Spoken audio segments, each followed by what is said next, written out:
சங்கி மற்றும் மிங்கி, 2 குட்டிச் சிங்கங்கள் அழகான காட்டில் வாழ்ந்தன. சங்கியின் ஆர்வம் எப்போதும் புதிய சாகசங்களை தேடி ஓடுகிறது. ஆனால் மிங்கி அமைதியானது, எதையும் நிதானமாக யோசிக்கிறது.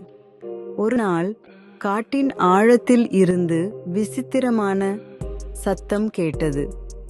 சங்கியின் ஆர்வம் அதை நோக்கி ஓடச் சொன்னது. ஆனால் மிங்கி எச்சரிக்கையுடன், அது ஆபத்தானதாக இருக்கலாம் என்றது. ஆனால் சங்கியின் ஆர்வம் மிஞ்சியது. அவர்கள் சென்றதும் ஒரு குட்டி யானை பள்ளத்தில் சிக்கி தவித்து அழுது கொண்டிருந்தது. சங்கி உடனே குதித்து உதவ நினைத்தது.